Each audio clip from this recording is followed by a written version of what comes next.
Smaulgld. Hello and welcome to another Smaulgld livecast. Today is September 30th, Sunday night, 2018. Tonight's topic: does COMEX have enough gold to prevent a default? Last night we went through, does COMEX have enough silver to prevent a default? And I think the conclusion was possibly yes, that there is enough silver there in the vaults, given the prodigious amounts held in the JP Morgan vault, held in the Coins and Things vault, held in the Brinks vault, and the other COMEX approved vaults of 286 million ounces. We determined that given the amount of silver that's actually requested for delivery versus the amount of silver they have on hand, registered and unregistered, they're really in no danger of defaulting.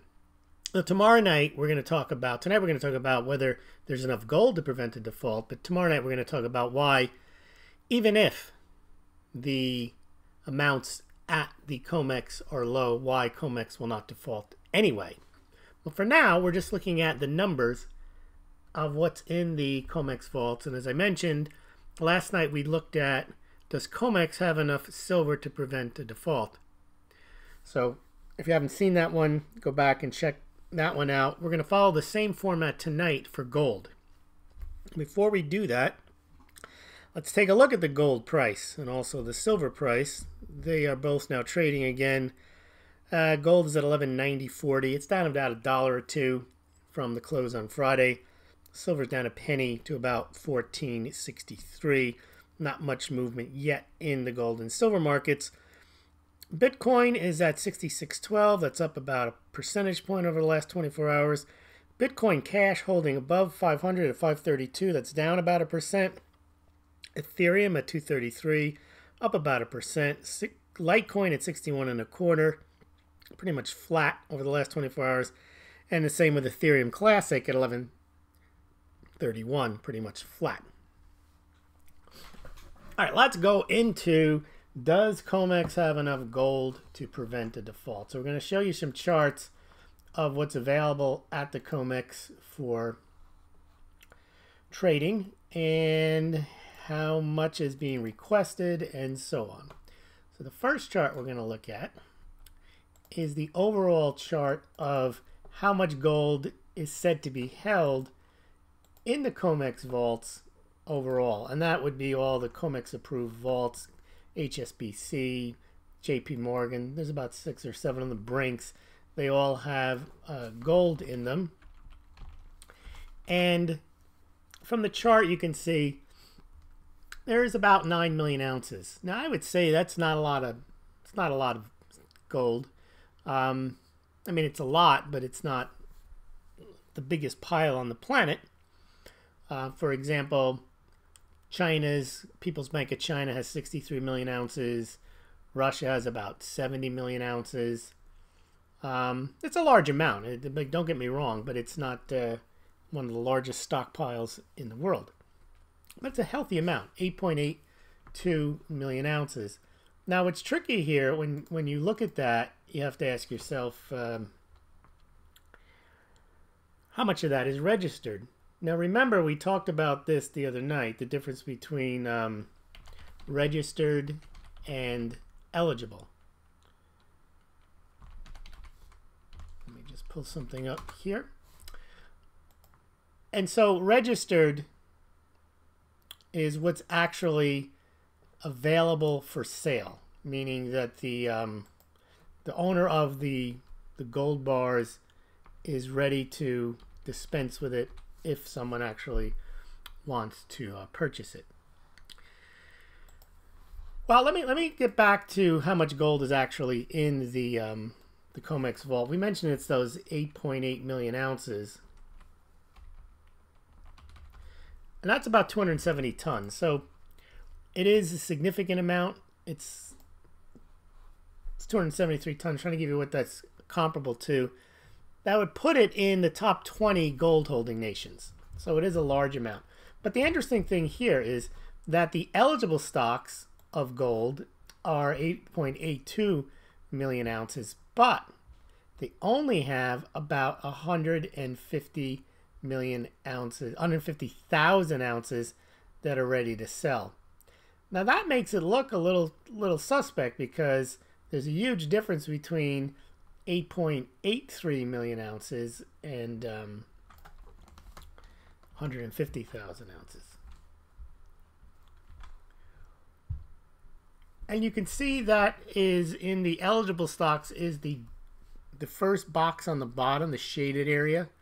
That's the eligible. And then you can see the darker box above that is the registered. And the registered stocks from 2008, through 2013, or about to then, were relatively healthy amounts. But as the years have gone on, 2013, 14, 15, and in 2016, in between 2016 and 2017, there was still a decent amount of silver in the eligible category, but very few bits of gold, amount of gold that was registered to sell. Now, the COMEX gold contracts are denominated in 100 troy ounce increments.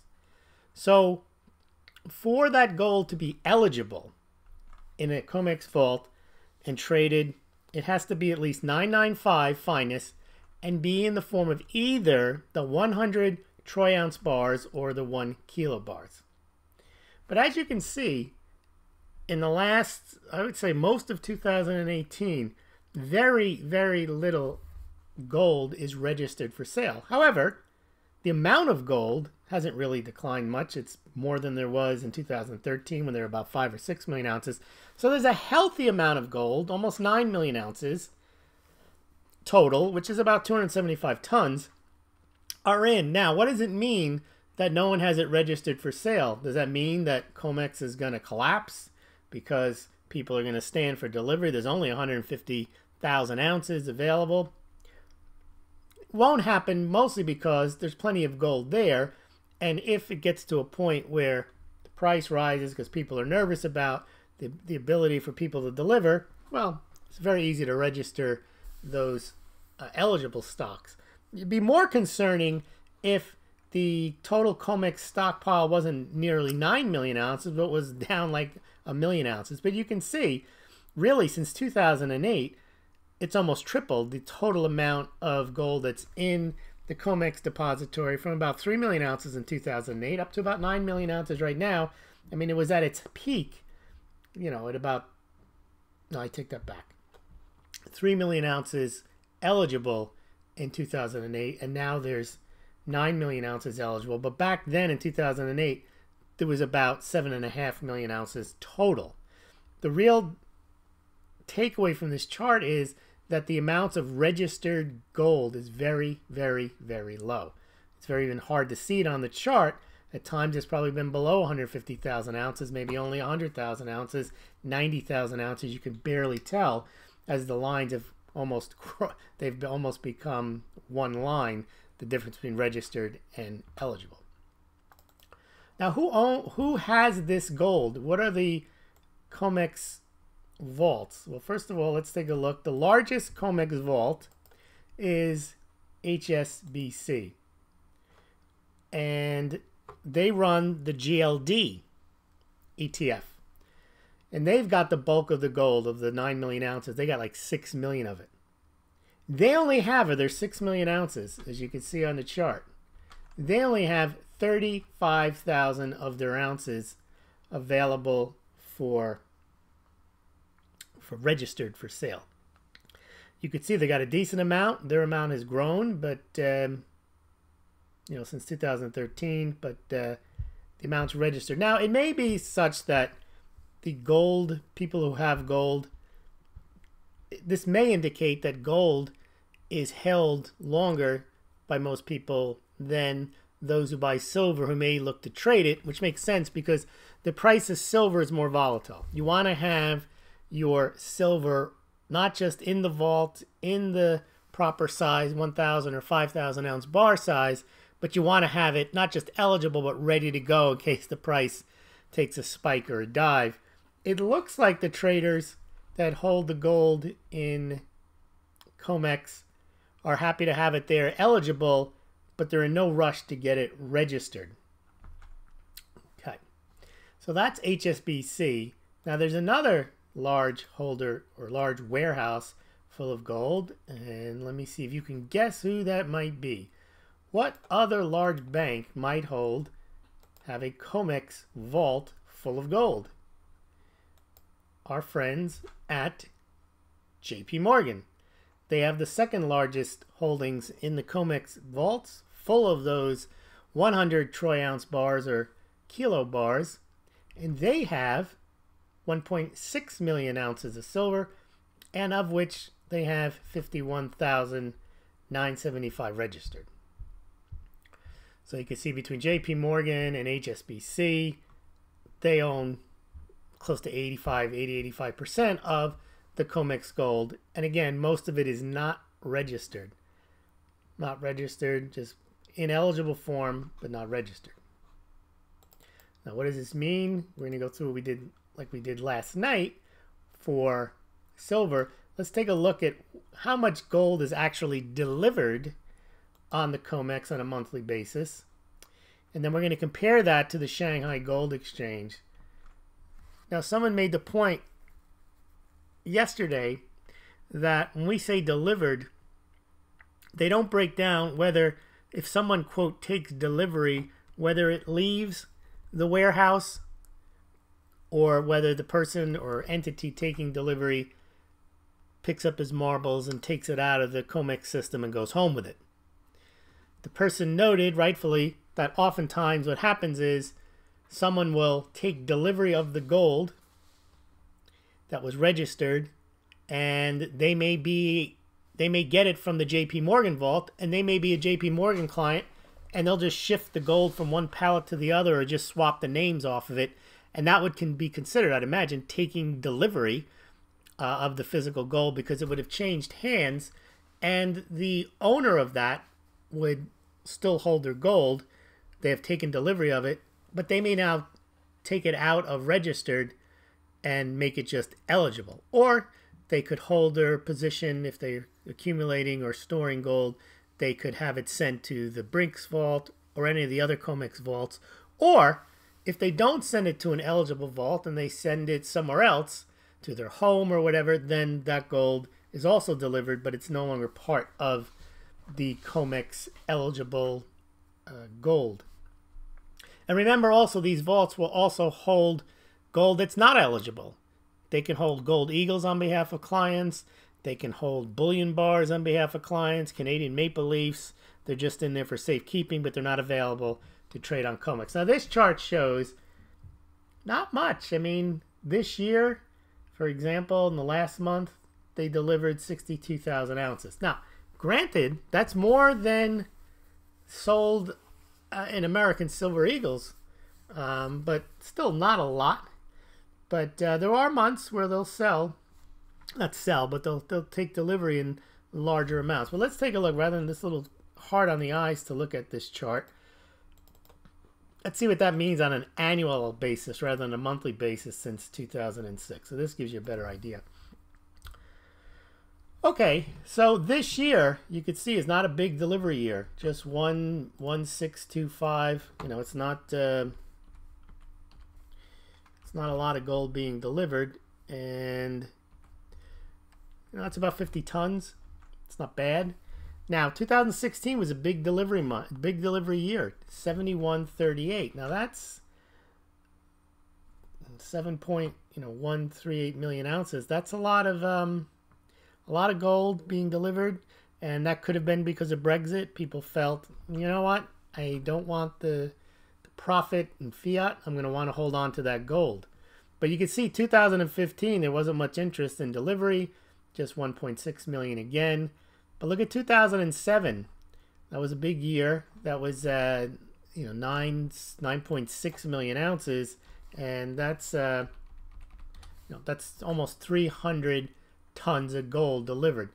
So they're not in significant amounts, but compared to the trading, they are. Let me show you what I'm talking about when we take a look at the total contracts versus the amount of gold that they're delivering again. So here's the, by the way, these are charts from Nick Laird, Gold Charts Are Us. You go check out his site. There's not much there for free, but if you pay the subscription, there's more than you can handle. So check that out. I subscribe to it. Now, here is the COMEX, what Nick calls the registered gold stock cover, and he has this thing called owners per ounce. They're not really owners. They're people who might have claims if they choose to take delivery. So for want of a better word, he uses the word owners. But what he's done is he's highlighting here that if you look at the amount of registered gold, which is what, 150,000 ounces? Actually, it's less. He has it as, that's rounded up. It's really 146,000 ounces that is registered and ready for sale, which is very little. And yet, there's contracts worth 46 million ounces. So, on those contracts, it's a 315 to 1. You can see in the fourth box at the bottom, 315 to 1. Top box is just showing the gold price. The second box down is showing the total ounces. You can see 46 million ounces represented by those 100-ounce contracts. Then the third box down is how many millions of ounces are registered. And you can see in the third box down, they say 146,000 ounces. And then at the fourth box down, we're talking about dividing the 46 million ounces by the 146,000. That gets you to 315 owners per ounce. That would lead you to believe there's trouble there. Now, back in 2016, you could see that fourth box down, that spike way up there. It was close to 600 to 1. But again, it's misleading if you look at it solely from the point of registered. It makes it sound like there's no gold to be delivered. Technically, that's correct, but it's only an arm's length away from being registered. So keep that in mind. Now, I've done an annotation to that chart, including the 9 million ounces as opposed to, the 146,000 ounces.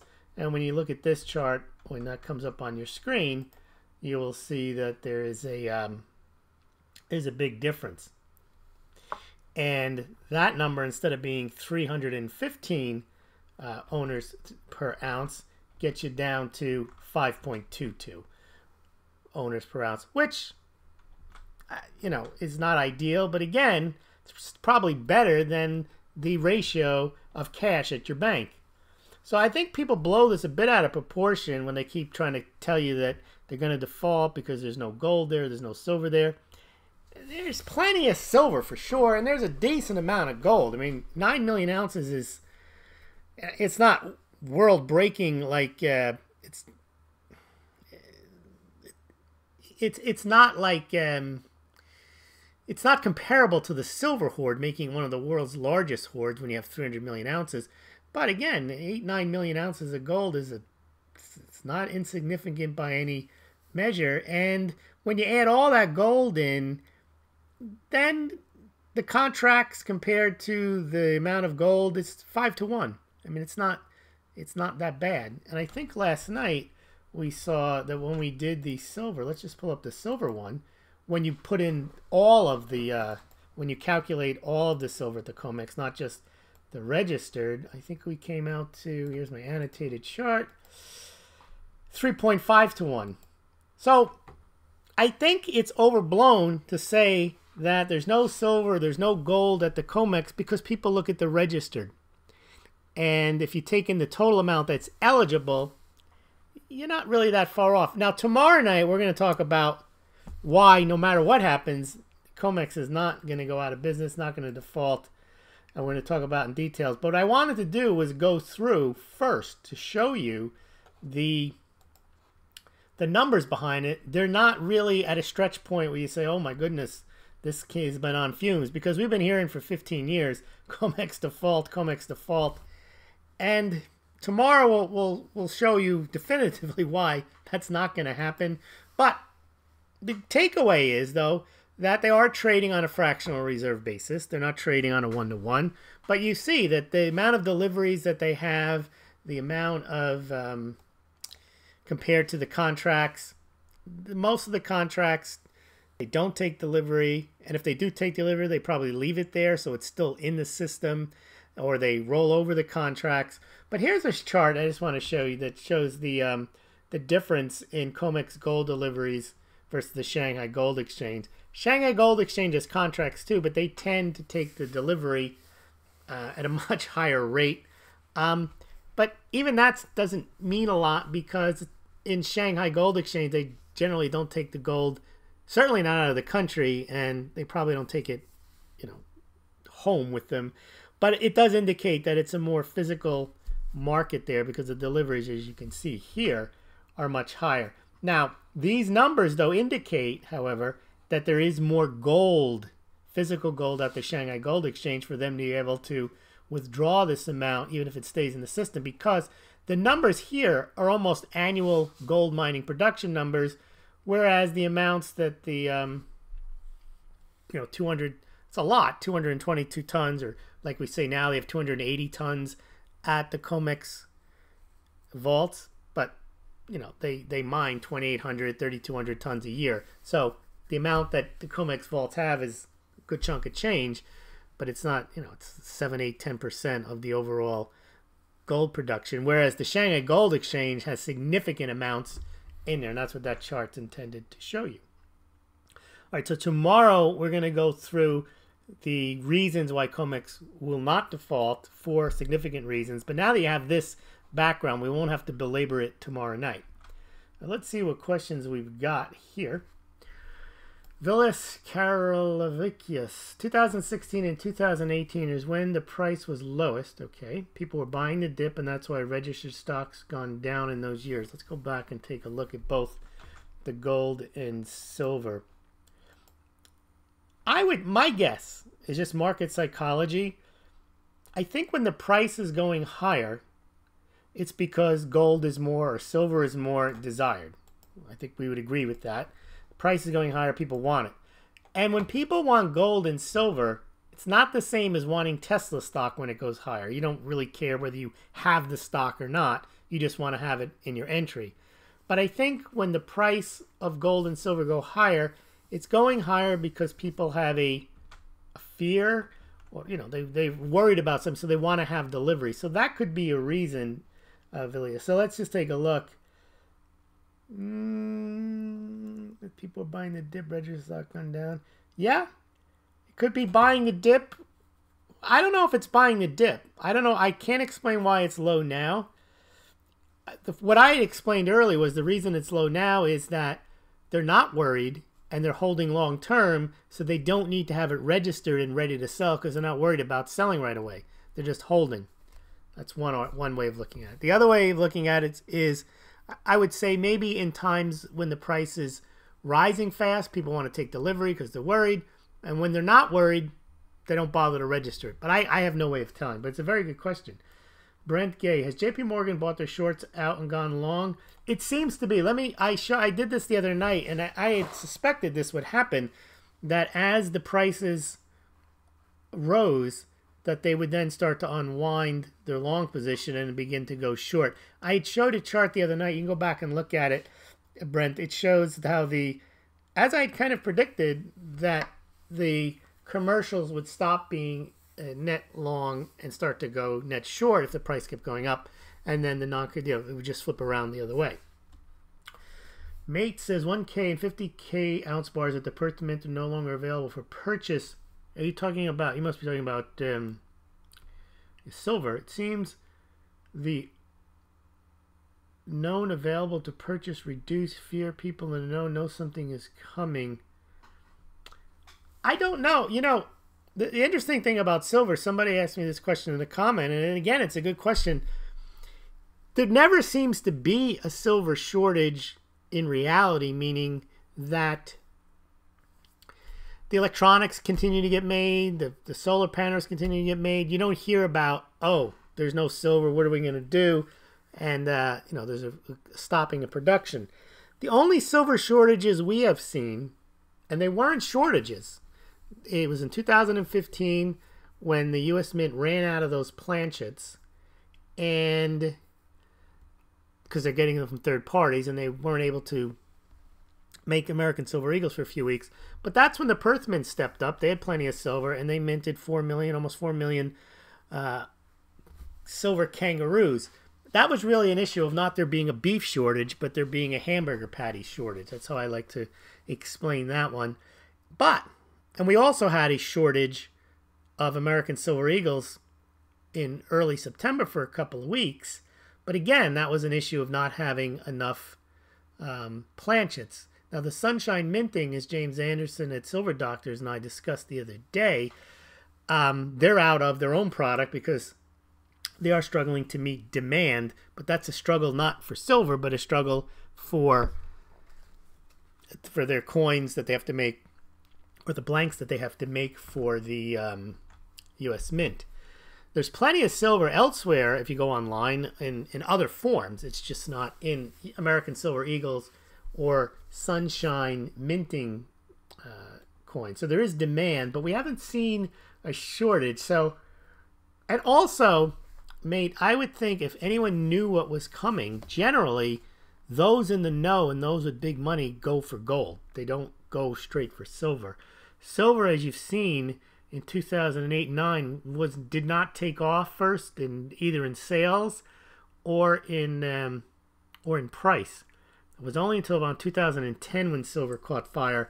And that's my theory, is that gold has to really assert itself into a strong bull market before silver will start to move in. As the Oz dollar has dropped a lot, the local price is higher than it was a few years ago. Buying the drip does not seem to be the reason. Okay. Carl Joseph DeMarco, late to class again. I was late today. Did you say how much silver is actually delivered versus fiat profits like 1/10, 1/4, way less than that? You're really late. The silver discussion was last night. Tonight we're discussing the gold. Did you say how much silver was actually delivered? I didn't do that calculation. The calculation that I did was, there was twofold. One was how much gold or silver from last night was represented by contract, and then divided that by how much gold or silver was in the vaults, and both registered and eligible, and then total. When you take only the registered amount divided by the total amount of gold, it's like 315 to 1. But when you add in the total amount that's available, it's like 5 to 1. And silver, it's like 3.5 to 1. But I didn't calculate how much is delivered versus how much is actually rolled into fiat profits. And there's probably a way of figuring that out, because you can see how much is delivered, then you just have to get the total trading volume, and you can see that it's a very small amount. To kind of illustrate that point, I showed how much gold is delivered versus on the COMEX versus how much delivered on the Shanghai Gold Exchange. And you could see that the Shanghai Gold Exchange, much more physical in the vaults, much more physical bullion being delivered. I don't think people buy dips. When everyone's buying dips, there wouldn't be dips. No, actually, I think that's incorrect. I think what you're seeing now in the American Silver Eagle, the reason that the American Silver Eagle sales have picked up in August and September is purely because the price dropped and no one was buying. What I've noticed with American Silver Eagles is no one buys them when the price is flat. There's no interest. But when the price starts to rise, there's fear of missing out. The sales go up. And when the price goes way down, people jump in. They say, this is the bargain. You know, I'm so happy I can get an opportunity to buy again at these prices. Also, you see the same thing with gold and silver purchases, Carl Joseph, with when the price, the paper price drops for gold and silver, that is when the Indians stack up. So there is dip buying, but there isn't a correlation between buying physical dip and the price of the paper. So you're right. If it was a pure physical market, then there wouldn't be. Yeah, but that's the price. They're two different price. The supply demand on the physical side doesn't influence the supply demand on the paper side. All right.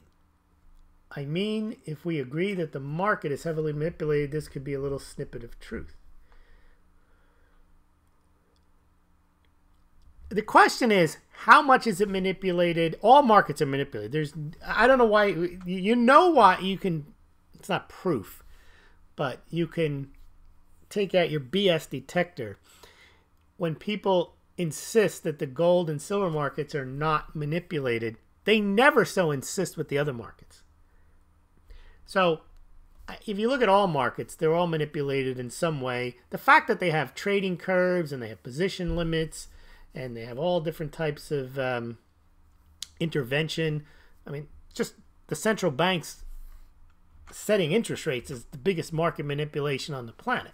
So of course they manipulate markets. And of course, if they manipulate markets, they also manipulate gold and silver.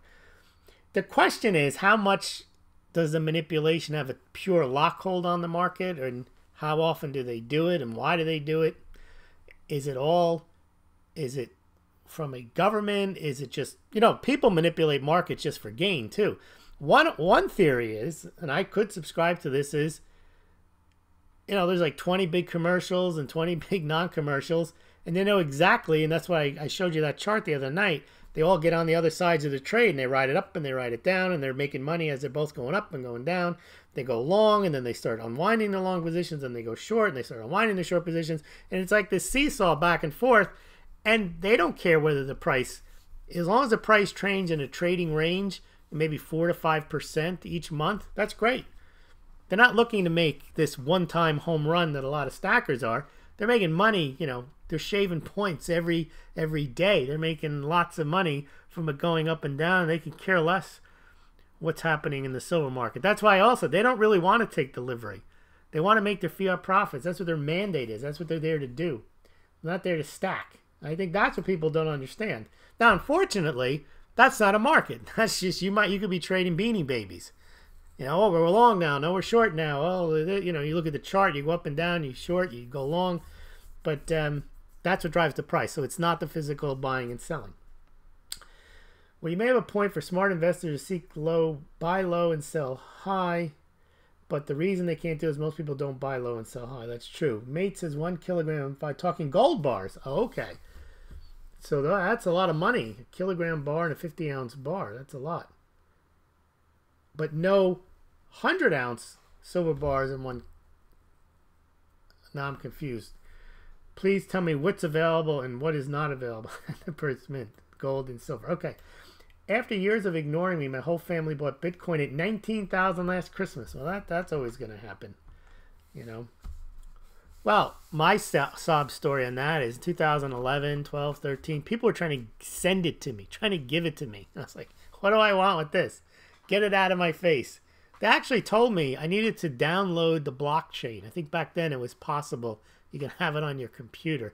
And I started doing it. I said, this isn't worth it. I'm not doing this. They were giving away whole Bitcoins back then. But, because they were trying to get you into it. And I didn't take any. Although I did take, in 2015, I think it was 15 or 16, people would send me little bits of Bitcoin through Coinbase, but I had it converted into dollars. So I made like $26, $13, $35, stuff like that. But that Bitcoin, I believe, back then, if I had kept it, probably to be worth a couple of $1,000s now, but weren't meant to be. All right. Let's see.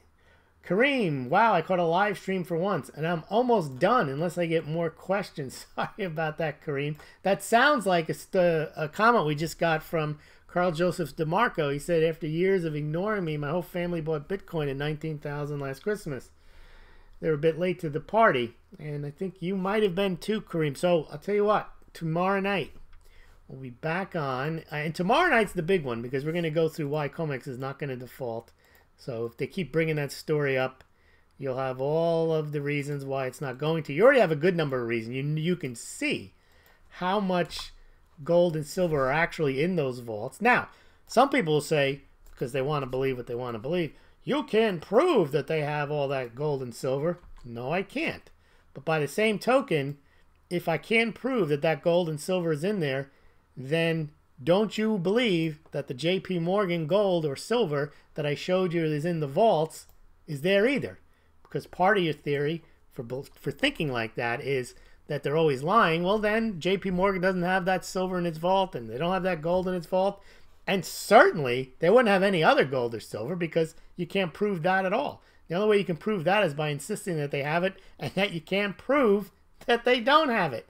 And again, now you're in, I don't know if it's called La La Land or it's called Land of the Great Pumpkin or the Easter Bunny. You just want to believe it because you've been convinced that JP Morgan is, just because JP Morgan is evil, if you think they're evil, doesn't mean that they have silver and they're looking to profit from it in 10 years' time or 5 years' time. I mean, that's just pure speculation. All right, well, I put up a bunch of links there. It says, buy your Smaulgld mug. It's Smaulgld. I'm shipping out some tomorrow, classic and super classic mugs. If you want other mugs like the travel mug or the Smaulgld espresso mug, you can get them from the Smaulgld store. You can get Smaulgld hats, t-shirts, mouse pads, notebooks, stuff like that, erasers, pens, Smaulgld pens, and also I'm up to 17 patrons. I'm really looking to get that to 20. That would be great. Patrons are wonderful because they donate a small or modest amount, or each month, which is very, very helpful. I mean, the hosting fees are over $1,000 on the just on the website alone. Or you can donate via PayPal, or you can donate via Bitcoin or Litecoin and so on. I just got confused. Kareem asked, are you going to stream your opinion about the Kavanaugh situation? No, but what I'm going to do, as soon as I get off here, I have to complete the, in case you missed it, top gold, silver, and crypto stories for the week ended. That is going to be covered, the Kavanaugh delay. I'll probably spend 5, 10, 15 minutes on that. So as soon as I get off here, I'm going to do that podcast. That'll be pre-recorded, but I'll upload it. And they'll probably both be up. This will be uploading, and that will be uploading at the same time. Tonight's topic, and in case you missed it, is that Poland is reported to have bought gold for the first time, and I can't even find how long. And they're saying if they did indeed buy gold, it would be the first gold bought by an EU member in 20, 30 years. Charles says, I'm an accountant. COMEX should have certified financial statements that will prove their inventories. I've thought about that, but they don't, and that would mean, obviously, they can prove it. But by the same token, since you're an accountant, you would know it's very hard to do a daily update and have it audited and to certify a financial statement. I mean, they're changing the amounts that they have. So the point is that they're clearly not certified. They're clearly not audited. All those numbers I show you that they say they have in the vault. But my point is, people point to those numbers and they say, well, that shows JP Morgan has all that silver. Well, a certified and an audited financial statement would not only show, Charles, how much silver was in the JP Morgan vault, but who owned it. And people want to believe now with nothing that it all belongs to JP Morgan. All 140 million ounces, and they also have somewhere else, Silver Eagles, silver in other forms, Maple Leafs, whatever, totaling maybe 800 million ounces. Well, I like to see the certified financial statements on that. I'm with you. I don't believe any of this stuff. But the difference is, at least if they're reporting to the COMEX that there's this much silver in the vault, I'm more inclined to believe that number than, oh, well, they had to be buying silver elsewhere, because that I don't have anything other than that's just speculation. But you're absolutely right. These COMEX numbers, who knows? But again, what I'm going to show you tomorrow is it almost doesn't matter. COMEX is not going to default. Yeah, audited reports. I don't think that's how they work. And what's interesting is the traders don't seem to care, because, like I say, they're there to trade fiat profits. They're not. That's what I think. People they think that the traders think the way you think, that they're stackers and they want to have the shiny in their hand. They don't. For the most part, they're not there to stack. They're there to trade and make a few $100,000 here and there on trades, as much as they can. They're not there to accumulate a physical position. Alrighty, everyone. Well, thank you very much. Well, tomorrow night we're going to go through 4 reasons why COMEX won't default. You can bring your questions, but I'm going to show you why. I mean, I've half shown you already why these COMEX default stories are. To me, I think they're just pump jobs, because I've heard over the last 15 years. COMEX default imminent. Look at this. Look at that. It gets people excited, and it doesn't happen, and there's a reason it doesn't happen, and I'm going to show you tomorrow.